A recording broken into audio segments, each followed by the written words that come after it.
right now, Jake, we're going to go through kind of the progression out of high school, maybe even before that, all the way to pros. But I want to start right now really quick with the fact that you are in Spain. You're playing professional basketball over in Spain. You want to tell us just really quickly about your experiences right now and how that's going and Yeah, for sure. So right now we just hit our mid-season breaking point. Obviously, it's Christmas holidays. Team hasn't been doing too hot so far in Spain, so we started 0-5, and the club is looking to make some changes. We've let a couple guys go. We brought some new guys in, trying to find pieces to help us win games. This is my first year in Spain. I signed in Spain last year, but I was having passport problems, so I couldn't come over. And then the team has been an all right fit for me in terms of style of play, basketball, but it's very different than what I've come from in the past, from my college experience, from getting to play with Niagara in the summer a little bit. Right. And so that's probably been one of the biggest adjustments in Spain, is figuring out the level of basketball and what they expect here compared to what's expected at home. But for the most part, I'm healthy. I'm happy. They put me up in a nice apartment, so I can't complain. Right. And we were talking about before as well. It's just you right now. No family, not no one really made the trip with you. How was that experience? It hasn't been as bad. I haven't really gotten homesick. So I've been here 4 months now. Hmm. And I think obviously going to school in the States, when going to a prep school in Pennsylvania and then being in North Carolina and Texas, that's kind of helped prepare me for this. And I know it's a little different because my parents were still able to come to those places in the States, not too far a drive. Some of them they would fly down. But now with COVID, obviously, and with being overseas, it's a lot more difficult to make that happen. But throughout my life, I've been a very content person with being by myself, and so it really hasn't been that much of a deal. Right. Yeah. And you were talking about your fit on the team right now, and Mhm. I looked up some of your stats right now. You're actually averaging a high amount of points compared to college. Um, so how's the team using you now? Is Uh, the, there, it's weird. So the first two games of the season, we didn't have a true center. We had probably like a 6'7" big man, and so I'm 6'5", so they were playing me a lot at the four. And for the most part, if we play throughout college and whatever level I've played, I would play the four strictly in small ball. And so the first couple games, he had me doing like post responsibilities, stuff that I'll sacrifice for the team, but obviously stuff that I'm not too comfortable with. And then we finally brought in a 6'11" guy, moved me to my more natural position on the wing, where I can come off ball screens, come off pin downs, just more natural wing basketball movements. And obviously my scoring has gone way up. And so the biggest thing I've seen about this league, uh, it's really about playing with pace. It's a little bit different than the higher level leagues in Spain, than the ACB or Leb Gold. It's really just it's less half court, and it's more just like you're going, and the coach is like, he's preaching like we're a track team. It's like go, go, go. And so it's finding the balance between when I can pick my spots, and because you have to be selfish. You're a foreigner, you're coming over, you're fighting for your job, you're fighting for all these different things. So you got to get yours, but at the same time, you're still trying to uh, do well in the eyes of the coach, in the eyes of the organization, not be a selfish team player. So it's finding that right balance. That's super interesting because we hear from a lot of like pundits and commentators and stuff like that is that the Euro game is a lot slower. That Mm-hmm. they like to play a really cool team branded basketball, use a shot clock all the way down and go. But you're saying so they have you like almost in a North American style game right now. For my specific level, that's the overarching thing that I've noticed for sure. And then it's funny. So we watch all the different levels of specifically Spanish basketball. And so as you go up, you see the Real Madrids and the Barcelonas, and like you said, they're way more half court oriented. Like, yeah, they play with pace, but it's pace in the half court. Whereas for us, because the skill level isn't the highest and a lot of the players are younger, it's a lot of like 18 to 22, 23-year olds. It's a lot more, I'd say, chaotic in that sense, where it's more just you're going. So for a guy that can shoot the ball like you, Is that something you prefer, or do you like the slower pace?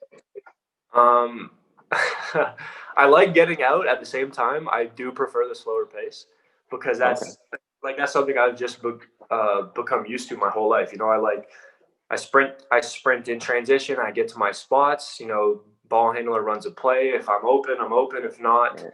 it is what it is. But with this, it's kind of just sometimes you feel like you're running, like you're a chicken with your head cut off. Sometimes, you're just Right. aimlessly running. I want to talk about this later, but I think we're kind of in it now, so I might as well just bring it up. Um, so I've seen you play a few times, just pick up, but I've watched your highlights, and I kind of get the sense from you that you really enjoy passing. Like, you like playmaking. I think, in LA Fitness, I'm that guy. In the pros, you're that guy. But when you get to, let's say, maybe a prep school level or a university level, and then pros, I think I would imagine coaches kind of like to put players in boxes. This is what this guy's good at. This is what this guy's doing. So you've always been a high volume shooter. Is there any kind of compromise you have to make with yourself that, hey, I love passing the ball, but maybe the team needs a shooter, and that's kind of what they want from me? Can you talk about that a little bit? Yeah, there's definitely a big adjustment in that sense. I really do love passing the basketball, and throughout my entire life, that's been one of my favorite things. And to go on your point, this is something that translated for me from high school or from prep school to university was coaches putting you in those certain roles. So you get put in those boxes where they want you to do these certain things, where they have their guys or their star players that are the scorers or the facilitators, whatever that may be. And so for me, I went through a very big transition stage of being the guy in high school to now I kind of have to change my role. Now they want me to be a straight catch and shooter. Now they want me to facilitate the offense, just different things, different games, Mm-hmm. depending on who we were playing. And so I'd say for 4-ish years through university, it was definitely an adjustment for me because we had our best players and that's who our offense ran through. So I played my role. Right. And now coming to a league like this where the skill level is a little bit worse, where I actually have to flip back to my high Yeah. school ways where it's like, hey, we need you to be a shooter. We need you to be more aggressive. That's been a little bit of a mental transition, which I'd say is why I struggled a little at the beginning, but I've picked it up the last month or 2 months. And so I think that's the biggest thing is having that mentality, that confidence that you're a dog when you're in high school and trying to keep that transition through university and through the pros. Like those are the best players, the guys who are the man all the time. And it's not like you Right. have to go out and have 20 to be the man, but you just need to be confident within what you're doing. So how did that conversation with yourself go? Like, when you know, hey, I could be doing all these other things at a good level. I can make plays passing, and then coach tells you, okay, but we need this out of you. Do you have a conversation with yourself, kind of saying, like, how do you fix that conflict, if there was one, or were you okay with just, this is what the team needs today, this is what we're doing? I'd say when I was younger, I was more okay with it. When I was still a teenager in my early 20s through university, it was more, I guess you're just naturally more submissive. You just want to help Right. the team. You want to do whatever you can to do. So it's like, coach wants me to do this. I'm going to do this. If that's going to get me on the floor, get me more minutes, I'm going to do that. Through this level professionally, when you realize that this is your livelihood now, you have to do this in order to earn money. I have bills to Right. pay. I need to put food on the table.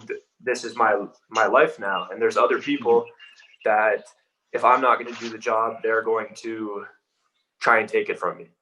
Right. And so finding that balance between doing your role or doing what the coach says and then also having like a screw it mentality where it's like, hey, Yeah. like I don't care if I'm going to get yelled at or whatever. I just need to do what I need to do. Yeah. So you kind of have that conversation with yourself, but you got to be smart about it, obviously. Right. So I want to rewind a little bit back to early Jake Babic basketball. Um, was it always basketball for you, or were you juggling a few sports, or when did it start? Yeah, growing up, I come from an athletic family. I played several sports growing up: football, basketball, hockey, tennis. Uh, through school, I did volleyball, badminton. I was kind of little jack of all trades. Both my parents were phys ed teachers, so they were come from an athletic background. And then both my older brothers played CIS football. And so growing up, it was kind of everything that I played. Basketball was definitely one of my favorite sports. And it wasn't until I went to Loyola for high school where I really started taking basketball seriously. Like through OBAs, like in the 8th grade, we were playing Division III basketball. I wasn't anything special. I was just a kind of tall, really skinny kid, and he just did what he did. And then going to Loyola for high school, being surrounded by a lot of really good talent there, some future All-Canadians, future pros, that really pushed me into that direction. And then I realized that this is something I'm pretty good at.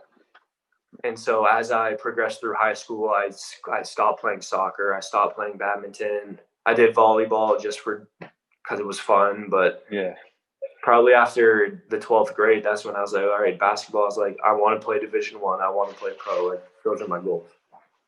Right. So was it really up until senior year that starting senior year, you thought that's when, okay, I can actually maybe turn this into something bigger than just high school hoops? Or did you have that thought earlier?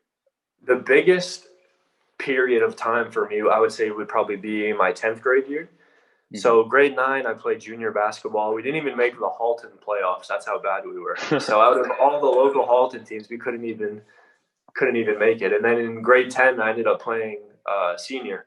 And so that team, we ended up going to the OFSA finals. We lost to Vaughan in the OFSA finals with Wiggins, and they had Cassius Robertson was on that team. They had a couple other really good CIS players on that team too. And so from that, when I saw how I could contribute just as a 10th grader playing senior basketball, that's kind of what flipped for me. And then following that really successful year was making Team Canada, the under-17 team, the following summer.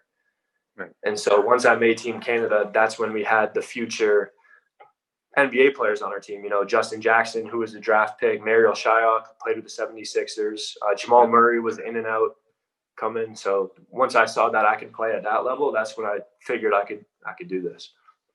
That's awesome. Wait, see, I didn't know that Wiggins and Cass were on the same team. And the crazy thing is, Cassius barely played. He might not have played in that game. He barely played. I think he was grade 10 or grade 11. And then they had Henry Tan, who was a freaking All-Canadian, Ty Samuels, Adian Walters. But they literally had like 6 or 7 very legit basketball players. And then obviously Wiggins, who was first overall Wiggins. But so after high school, you do a year of prep, correct? Correct. In Pennsylvania. How is that process? Because there's going to be a lot of people, hopefully, that listen to this in that age group where they're thinking high school to university, or do I take a year of prep? So what goes into the decision to play prep? Yeah, so at the time, that was 2013. And the Canadians going to American prep schools wasn't a big thing at the time. You had kind of a select group of people who went. You had like the Finley prep, where you had Tristan Thompson, Corey Joseph, Mike Kabongo, or you had the Huntington prep with Wiggins who went, Xavier Rattan-Mays who went. It just wasn't that big of a thing. And so my recruitment when I was in grade 12, I had a couple Ivy League schools who were interested, and Binghamton who was interested, but nothing too serious. It was really just CIS schools who were interested in me.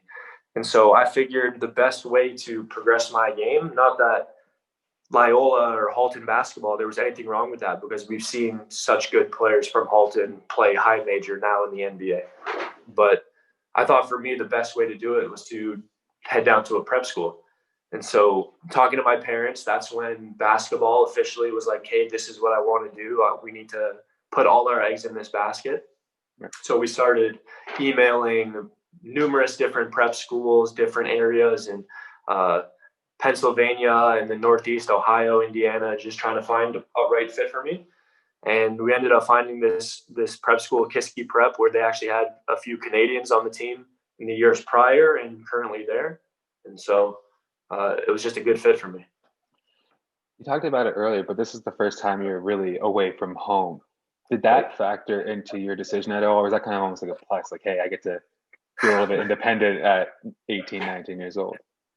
Yeah, it really played not a huge factor. That was with basketball, like playing Team Canada, we got to go to Europe, and playing AAU, we're traveling all the time. So my parents wouldn't come to any of those. So it wasn't really that much of a deal heading to Pennsylvania. It was only about a 4.5 hour drive to the school I was at. But it was nice finally getting that taste of independence, that taste of freedom, of living by myself and having my own responsibilities, and realizing even at that young of an age, or at 18, that, hey, this will prepare me very well for university, where I'm going to be by myself and doing my thing. Yeah. Same thing for me with my first year of university. Like as soon as you leave the house and you're spending weeks away from home, I feel like it's such a learning process. Like you grow so much in that time, where it just if you have the chance to leave home for a little bit, I think we'd both recommend that. So how about your role in prep school? How was the basketball like there for you? Did you fit in well, or were there any adjustments that had to be made? I think at Kiski, I fit in really well. I went to a program that had some good success in the years previous. Um, in the Northeast, they were able to beat some really good teams. They were able to beat Tilton, who had Nerlens Noel at the time, and Wayne Selden, and they were able to beat Brewster the year before, who had Donovan Mitchell, Devontae Graham went there. And so when I was there, our star player, his name was Satchel Pierce. He was a 7-footer that at the time he had a couple mid-major offers, but as our season started, it was Marquette, it was the University of Miami, Virginia Tech, all these big-time high major schools started coming. So that was really good for me having him on the team, because at all our pickups, at our practices, all these schools would start coming in to watch. And then that's when it was really good for me.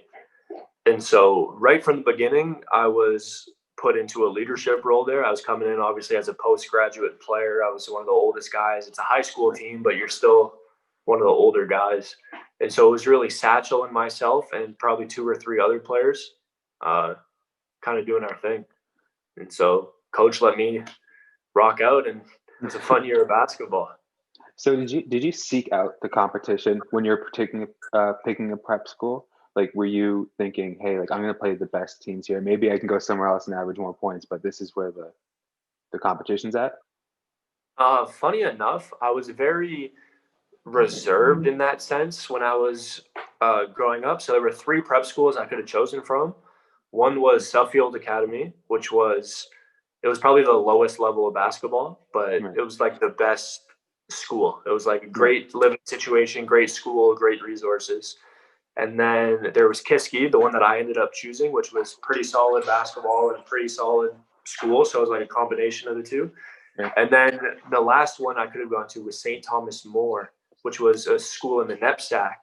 And the NEPSAC Prep Basketball League is by far the best prep basketball league. It's all the Northeastern schools that are constantly just dominating that scene. So that team would have been the best basketball. So I actually, if I went there, I actually would have been teammates with Utah Watanabe, because he was there that year, the new Raptor, because he was there that year that I was supposed to go there too, as the same age as me.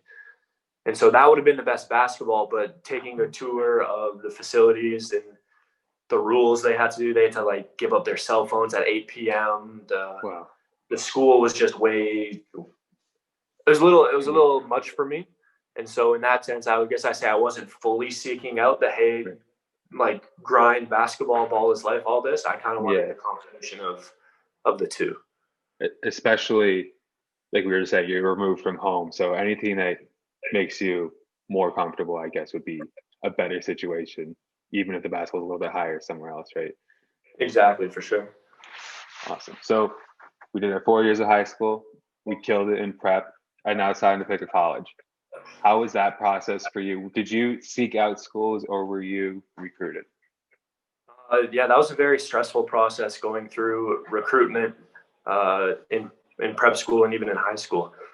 There were always CIS schools that were interested in me throughout, even as young as grade 10 when I was playing senior basketball. There was, McMaster was really interested, Ottawa, Carleton, Ryerson, basically all the schools in the OUA, and a couple out east, a couple out west. And so my goal was always to play Division I, and if that didn't work out, use the CIS as a secondary option.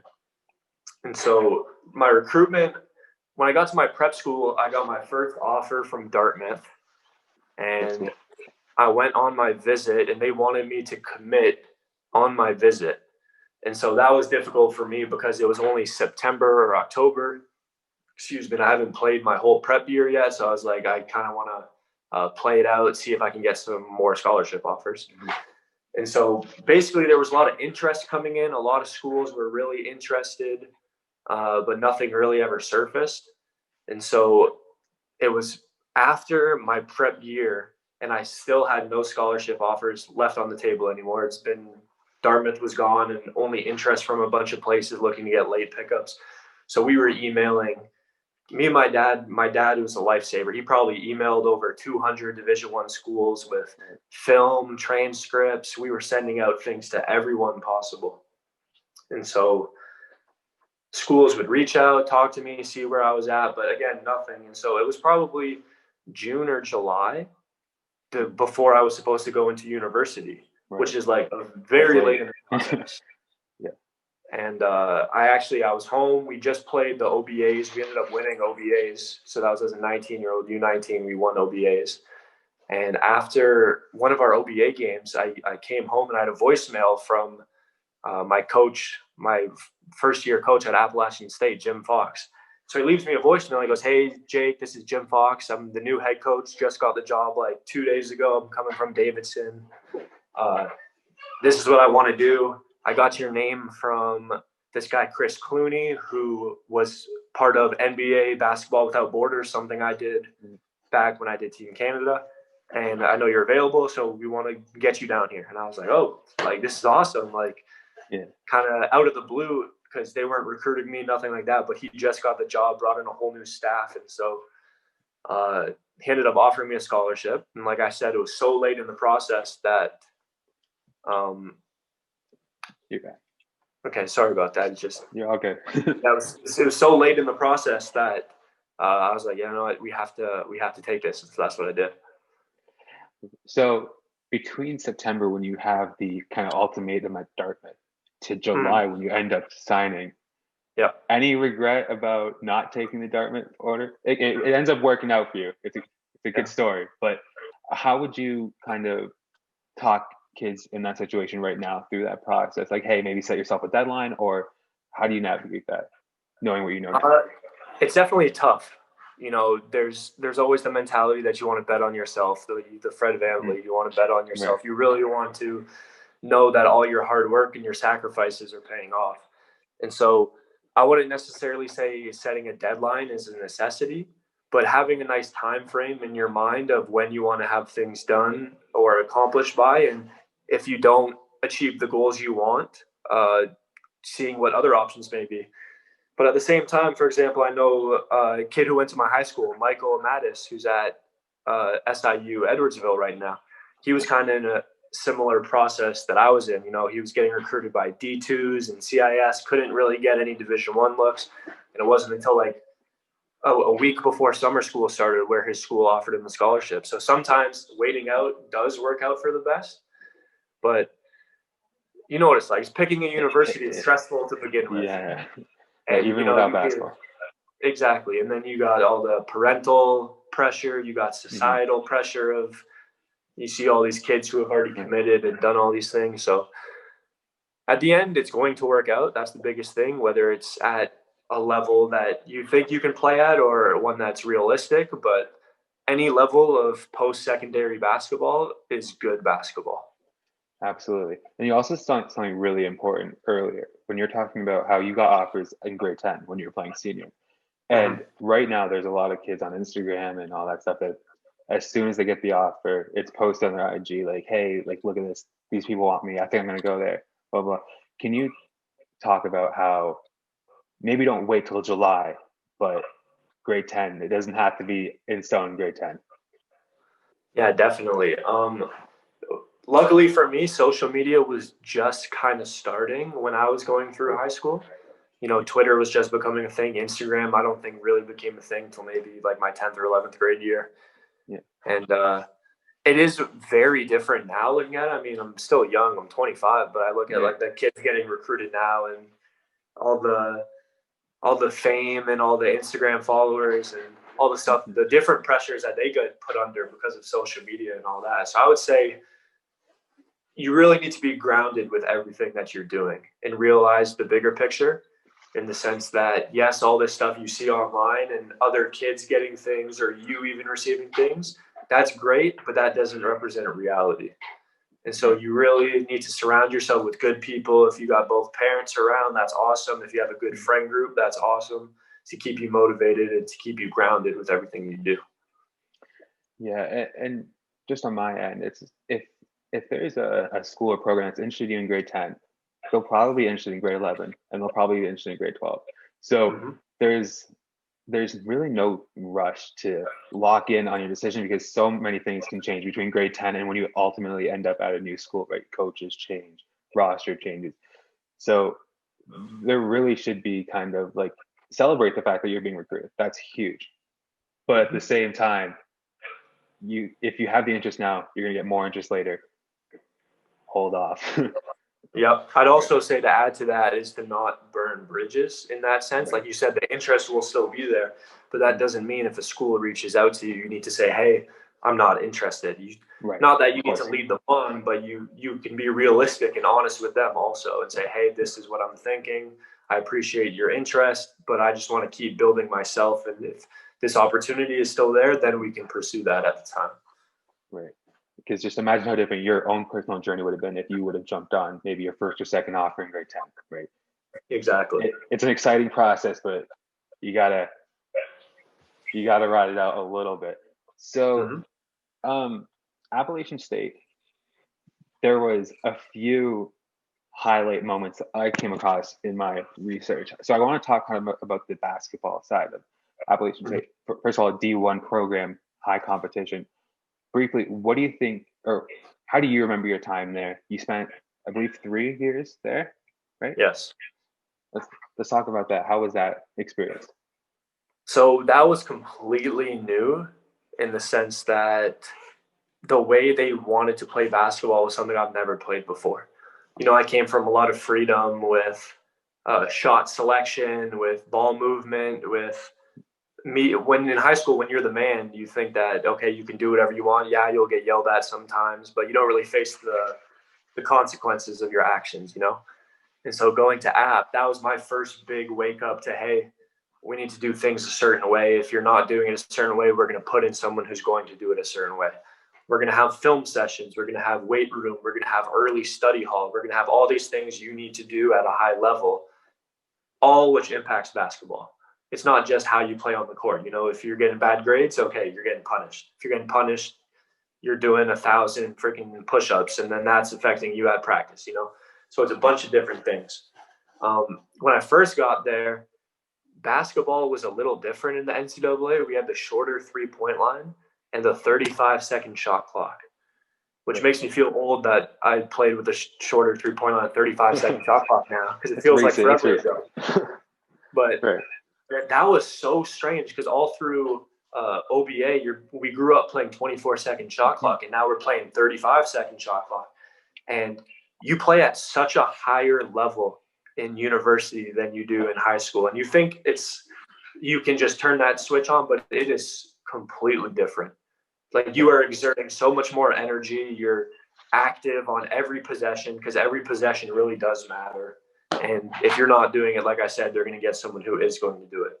So having that change from high school to first year, especially, that was really, really big in locking in and figuring out how I needed to adjust.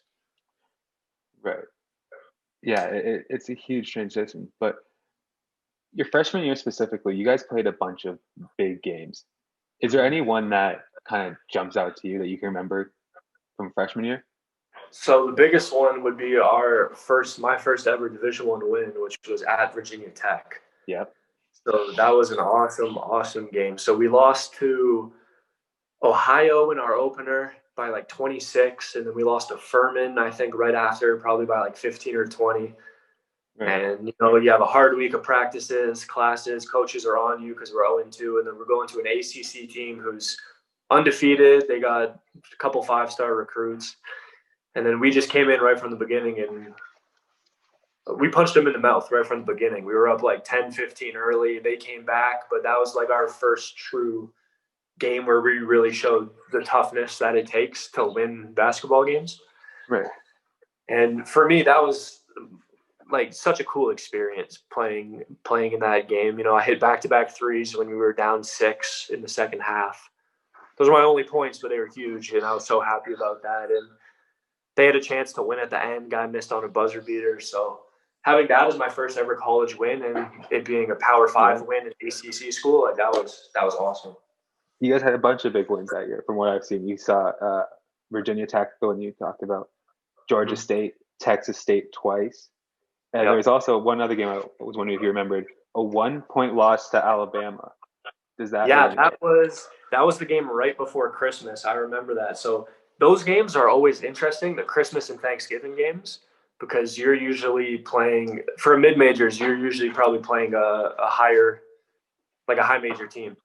So a lot of teams aren't interested in those games. Nobody's really interested in those Christmas or Thanksgiving games. You got kids who want to go home. They're not in school anymore. They're just like, okay, I'm done with this. I want to go get my break.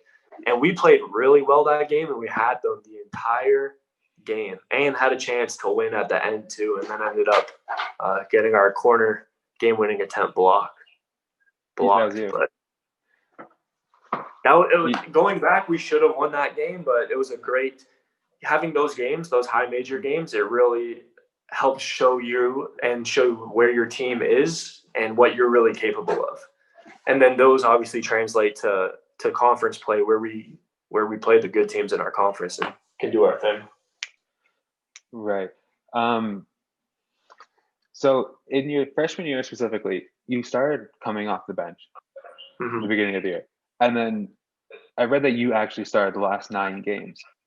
So how was that experience coming off the bench? Was it nerve-wracking? Do you believe this is something you earned a long time ago, or how did you approach that situation? So at the beginning of the year, coming off the bench, I kind of expected it. You're a freshman, you got to earn your role, do all that stuff. Then I started slowly playing a little bit better as the year went on, and then it was after the Louisiana Lafayette game. We ended up losing by double digits, but I had a really good first half. I had 13 in the first half, finished the game just under 20. And after that game, I started the next game. So we played Troy the next game, and I started. And I don't know what it was. Maybe the Louisiana game, something just kind of flipped in me. That was like, okay, just be aggressive, be aggressive. Who cares if you miss shots? Who cares if you blow defensive assignments? Who cares if you're going to get yelled at on film? Just be aggressive. Score the basketball. Score the basketball. That's why you're here. Score the basketball. And those last 9 games were, outside of a little bit of my junior and senior year, probably the best basketball that I played in college.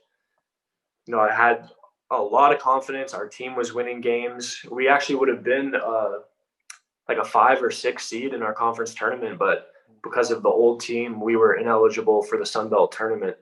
So our season ended. We ended up winning 3 straight games. Like you said, we beat Georgia State, who ended up beating Baylor in the NCAA tournament. Yeah. That was a big win for us, especially because they had 2 or 3 very, very good players. And Ryan Harrow, RJ Hunter, who's in the league, Kevin Ware transferred there. He was good.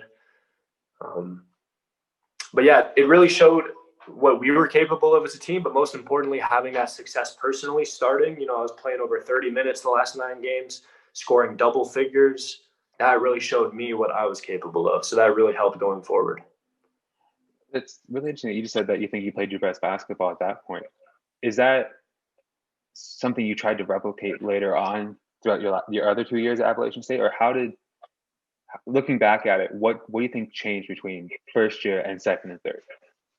So each year was a completely different thing for me. So going into second year, I didn't prepare as well as I should have. I expected to start and I expected to have a big role because of my success at the end of first year. but that's just not how things work. You got to earn everything. And so we brought in a freshman who was extremely talented. He played at Huntington Prep with Miles Bridges, Thomas Bryant, a couple other high major guys. So he was very good. And his name is Shabazz. So Shabazz started over me at the very beginning, and he fully earned. So Shabazz was a 4-year starter, all Sun Belt player for 3 years.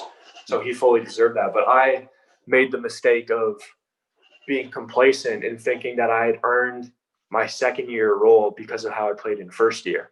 Right. And that led me to going from 22 minutes a game to 10 minutes a game as a sophomore jump. And like you don't expect that. You're supposed to see the big jump from first to second year. So I was expecting big things. And then to get put in this role where some games I'm playing 3 or 4 minutes. And it was just a really big wake-up call. And that's when you start to question why am I here? Is this something I want to do? Am I doing something wrong? So that was like a very big me feeling sorry for myself year. And so that would I would say be my biggest regret through university, was having that mentality. But in turn, that also prepared me for my junior year. The biggest was realizing my mistakes and learning from that. How about now? Like, do you still kind of harvest that and say, hey, I'm starting a new pro season over here, over there, but just because they reached out and got me doesn't mean anything, right? Yeah, absolutely. Do those lessons still transfer? Sorry, do those lessons still transfer over even now? Oh, for sure. That was the biggest adjustment, was looking myself in the mirror and holding myself accountable for my results. You know, you can always have this like woe is me mentality where you think things should be given to you and stuff like that. But at the end of the day, it's really you. You know, everything you do has to be earned. It's not just given to you. Even like the superstar players, yeah, they get a little bit of a head start because of their name and because of natural talent, but they still work super hard for what they get too. And so where I am now in my career, that's been one of the biggest helps, is understanding that I need to better myself each day.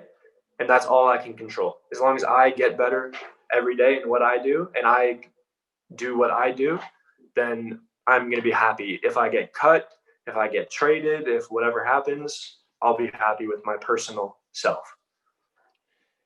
Yeah, I just think those little setbacks are those always the ones that stick with you, and it really, really sucks when it happens, but like you're really thankful they happen, you know, 2, 3, 4 years down the line when you know, like, hey, I know how to do this now. So quickly, your sophomore year, we talked about some of the frustrations already, but there was one specific game that stood out to me in that year. Do you know where I'm going with it? It's going to be Little Rock. That's the game I would say would be Little Rock. Talk to us about the Little Rock game. I had something different in mind, but I want to know about Little Rock. Okay, we'll go yours. So the Little Rock game, the reason I say the Little Rock game, that was our second last game of the year, and we were outside of the 18 playoff, so we needed to win that game and win our last game. And at the time, Little Rock was coached by Chris Beard, who's now at Texas Tech, I believe.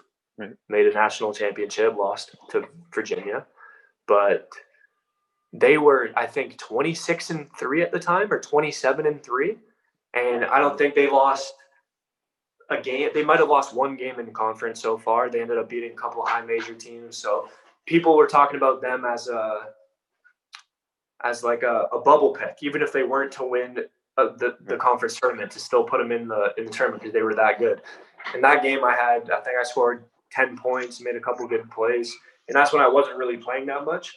Right. So that's why I would say that game, just because it was such a huge team win to beat them, the team that was like 16-1 in conference. Yeah, it's tough looking back at games because you don't really get the full context of that moment, right? For sure. I'm looking through the schedule. I'm looking at the teams. A game that stood out to me was you guys had a game at Texas versus the Longhorns, and it was actually just a couple of days after they beat number 3 UNC. I do remember they had the great winner. Yeah, how was that game? Do you remember anything from it? I do. So I remember going into that game, there were two things. One, they just beat Carolina, who would go to the final. They would lose in the national championship that year on a buzzer beater. Right. So it was like, okay, they just beat Carolina. They are not going to care about us right now. That was the biggest thing going into the game was let's catch these guys sleeping because they're on such a high right now that they're going to have a who the hell is this? Like, who are we playing next? Like, it doesn't matter. And another thing was one of our assistant coaches, Brian Lentz, he was actually at Texas for 10 years. So that was his return, his homecoming. So those were our two big things going into the game. We're trying to get a win there. And I remember they had a very good team, but our starting point guard, Frank Eves, he erupted that game. He might have had 20-something, 30 points. He was hitting crazy threes. I had an okay game, but the biggest thing also I remember from that game was Cam Ridley set the school record in blocks. Wow. I think he had 9 or 10 blocks. He might have had a triple-double with blocks. Yeah, that's just you look at the schedule and you see, wow, they played Texas. I wonder what happened there. And then you look at Texas' schedule; they just beat a team that would go on to the national championship game. So, playing in those environments, do you feel like there's a natural elevation to your game when you're like, all things equal, you're playing a team that's just really good? Like, Yeah, absolutely. I think the biggest thing in those games, and even conference games where you're playing, I would guess, rivals or whatever you'd consider rivals, where they have a lot of people in the gym. You know, you got the high major games where Texas, there's 10,000 people. Carolina, 17,000. Duke is sold out every game. Those games naturally elevate you because the atmosphere and the crowd, and you just hype it up so much because it's that big moment. But once you start playing the game, you really do realize that it is just basketball and that those guys just happen to be a little bit bigger, a little bit taller, and a little more athletic. Right. I always had that thought myself, is that the NBA specifically and pro basketball specifically is just, a collection of the most consistent guys, the guys that can probably get you 25, or 10 assists, 10 blocks, 10 rebounds, whatever, a night more consistently. But there's guys across every other league and even in divisions of colleges that they can compete at a high level. Maybe not every night, but competition's competition. You never know who's gonna elevate on a certain night. But exactly, yeah, that's there's actually in that Texas game that we were talking about, there was one, I think, NBA player that would have some staying power on Texas, Isaiah Taylor. I think he had a stint with the Hawks. Yeah. He was solid. They had him. Kerwin Roach was on the team. I think he might be on a G League team right now. And then the big fella, Ridley, who played in China, I think. He was good. Yeah. I've definitely heard of Ridley. So sophomore we have the wake up period, right? Hey, nothing's given. How was third year for you at Appalachian? Third year was a good year for me because I finally committed to what I needed to do. I remember, so we ended the season. We didn't make the conference tournament, but we were losing a bunch of players. So I knew that I was up for an opportunity to have a big role going into my junior year as one of like 3 upperclassmen. And so I was one of 3 players, including myself, that ended up staying for both summer school sessions. That wasn't a requirement for us. It was just if you wanted to. So it's me, Craig Hinton, Tyrell Johnson. We decided to stay for both summer sessions. So we were with the strength and conditioning coach. We were with the coaches every single day doing workouts. And that really showed them our dedication to what we wanted to do. And just for ourselves, obviously, that put us ahead of our teammates and other players who are at home doing their own training or whatever that may be. So having that really helped. I ended up coming off the bench to start the year, and I would start fringe games here and there depending on rotations. We had a couple guys with some suspensions, some academic issues. But I remember we started the year against Davidson. I had a good game, and I thought I had a good start to the year and then a really poor middle of the year. Like you talk about that consistency with good players. That's something that I struggled with. And then I had a decent end to the year. That's what I thought. So balancing those ups and downs. So now you know how I evaluate games of the year. What do you think my game of the year for your third year was? The game of the year for my third year. It doesn't mean it was a close game. That's my but just an experience that you probably still remember. So NC State, I had a good game. Yep. I played well there. Duke, I led the game in assists. I remember that. I didn't score, but I think I had 5 or 6 assists. And then that's the one. I was looking at Duke. You get to play at Cameron. Is that just another game for you, or you're playing against one of the best college coaches of all time, probably the best, at a time where the program's really lifting off? I know Jason Tatum didn't play in that game, but he was on that team with Harry Giles, Grayson Allen, Frank Jackson, Luke Kennard. That's a stacked team. Yeah. I don't how do you feel in that moment? Is it again another game you're just playing up to your competition, or is it okay, this is Duke, this is at Cameron? I think you have both mindsets. So I think going into it, you kind of have that like fan the fan mentality where it's like, holy crap, like that's Coach K over there. That's like, you look up in the rafters, you see national championships. Like, you're playing at Cameron Indoor. This is a place where you see on TV, you see all the legends, even the guys you're playing against. Like, you're doing your scouting report. It's like, wow, this is Grayson Allen. This is Luke Kennard. This is Jason Tatum. I know he didn't play, but it's like, once you get over that period, is the sooner you have a chance to win the game. So for us in that game, we didn't get over that period till it was already a 15-point game. You know, the first 2 possessions of the game, we messed up our defensive scout and we went under on ball screens on Grayson Allen, which was the first thing on scout was to chase Grayson Allen over ball screens because he wants to shoot. And he goes 2 for 2 in the first 30 seconds of the game from 3.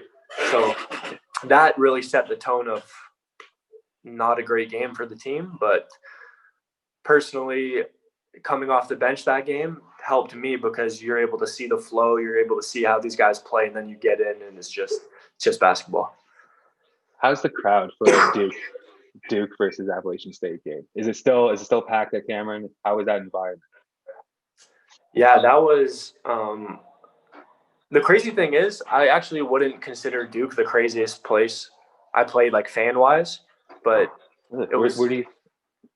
What would you say number one is? The reason I say that is because for them, it's not like a meaningful game. You know, it's not in Carolina. It's not an NC State. It's not so the fans are there. They're rowdy. They're doing their thing, but it's not as obviously intense or loud as what could be. And there were still moments where it's like, holy crap, this is amazing that the crowd is doing this and stuff like that. But I'd say that, like, when we played, so our biggest rival was Georgia Southern, and going to Georgia Southern, they would sell out. And that was probably about the same capacity as Duke, probably 4,000 to 5,000 to 10,000 people. Like, they'd sell out. And that crowd was like vicious. Like, they're there an hour before the game, like talking smack while we're doing layups. Like, they're just going at you. So that's what I imagine it would be like if I was like a Carolina versus Duke game. You know what I mean? Where the fans were more invested. Right.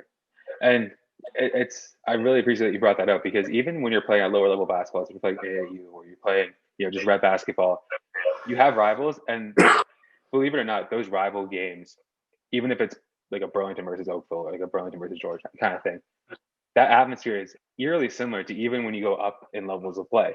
You know what I mean? Like, a rival game, they're just fun to play in. But absolutely, you really start to realize, like, even if you're friends with those guys, when you're competing, it's like, wow, I don't like these guys, I don't like this team, like, I'm gonna play harder today. So we learned our third year at Appalachian State what we need to do to be successful, right? But heading into your senior year of play, we're transferring to Texas A&M. How did that come about, and what was that experience like? So after my junior year, I ended up taking some time away from basketball. Okay. I graduated in that last semester, so I was at App technically for 3.5 years, but I didn't play that last semester. I was just doing school. So I was at home, and I was actually helping coach Oakville basketball. And that's when I really was going through a lot mentally. I had some family issues. I had some relationship issues. I just let outside influences affect me and my happiness. And so after that, it was probably March or April, and I really wanted to get back into university. I had another year of eligibility left. And so I ended up talking to my friend Kareem South, who was at Texas A&M Corpus Christi. They just came off of 2 straight conference finals appearances. They lost both games, but really good team, really good core. And I literally hit him up and was like, yo, Kareem, I'm looking for a place to play. I emailed your coaches. Can you put a word in? And he did, and they liked me. Now, I'm trying to remember, because I remember noticing that, was it Texas A&M where you got to wear 23? That was Oh, no, I think you're wearing 45. 45. Yeah, I was 45 at Corpus. Yeah, I was 25 at App State. Okay. And I think maybe 23 in high school. 23 in high school is correct, yes. At Loyola. 45, is that end of career MJ number, or is that just what they had left? No, well, so the reason I was 25 in prep school and then 25 in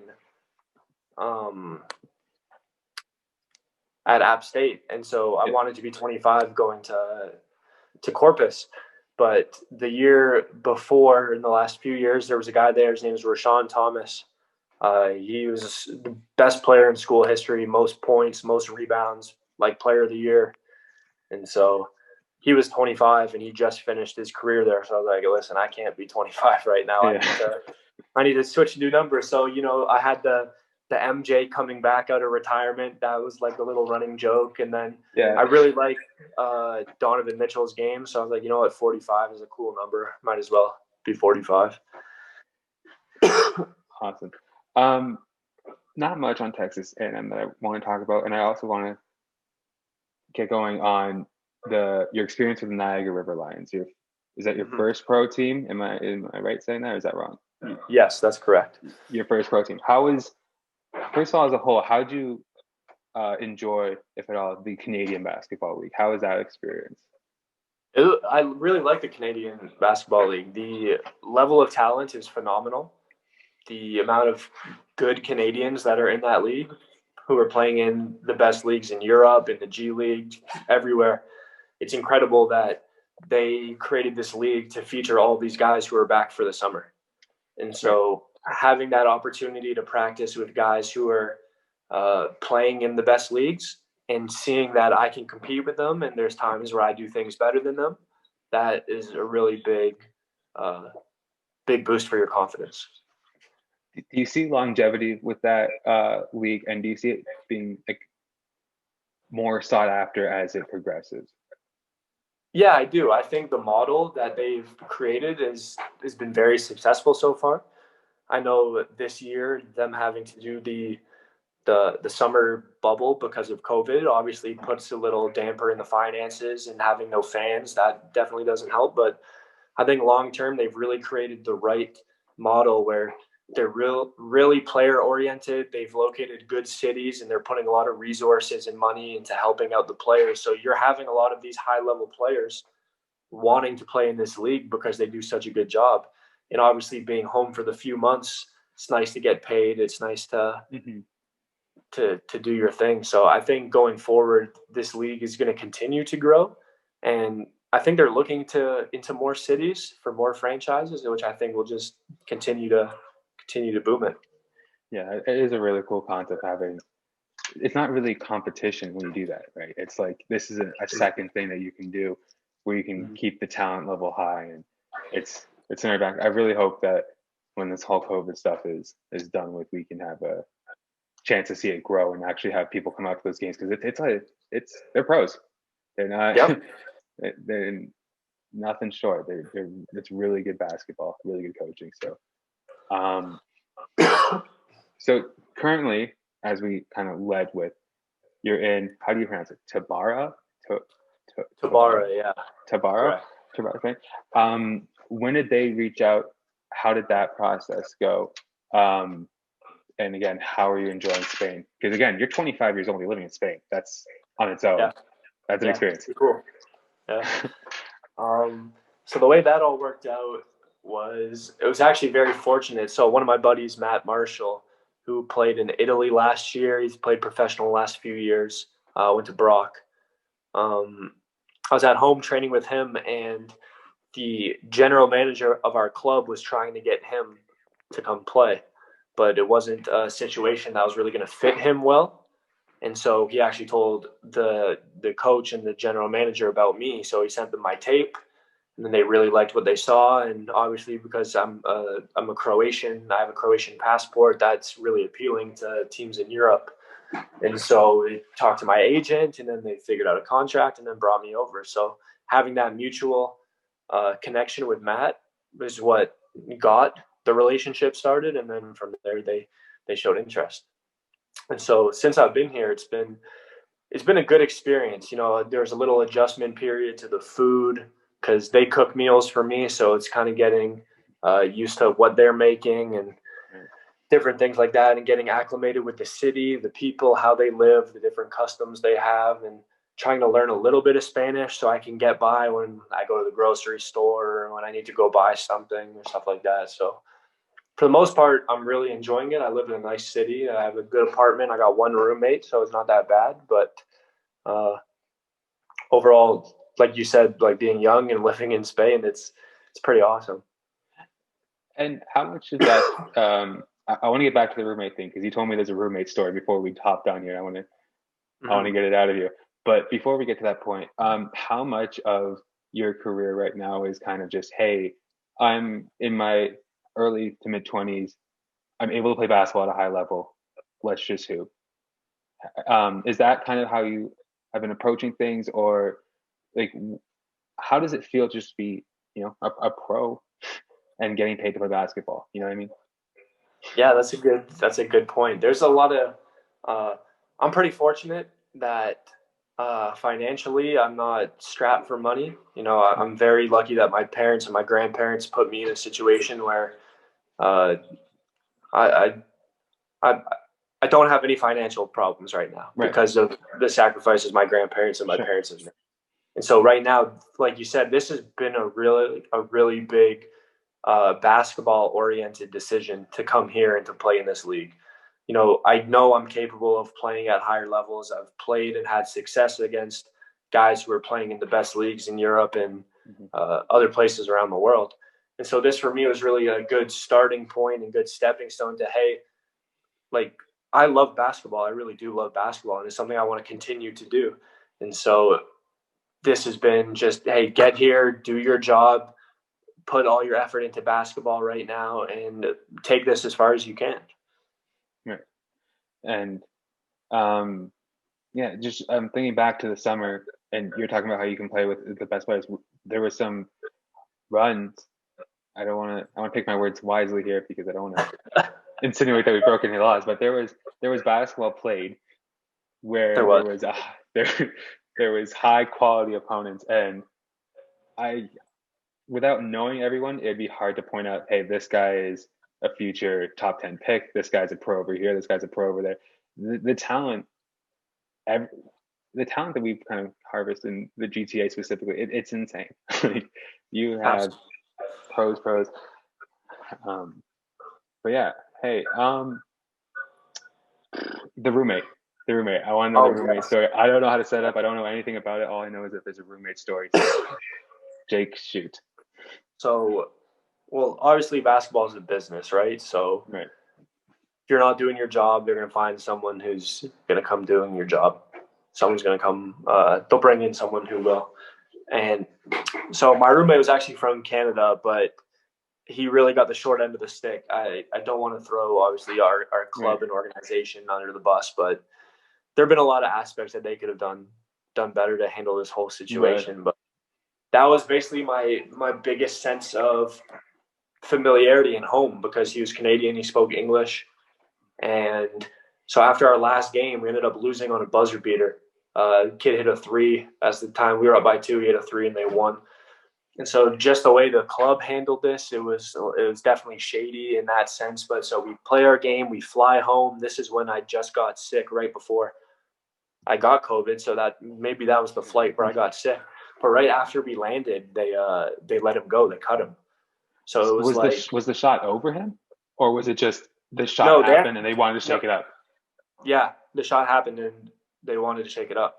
And Wow. so I don't know. He definitely got the short end of the stick on that, and they've I'm not going to say they've done that with me as well because I'm still here, obviously, but there's definitely been a little bit of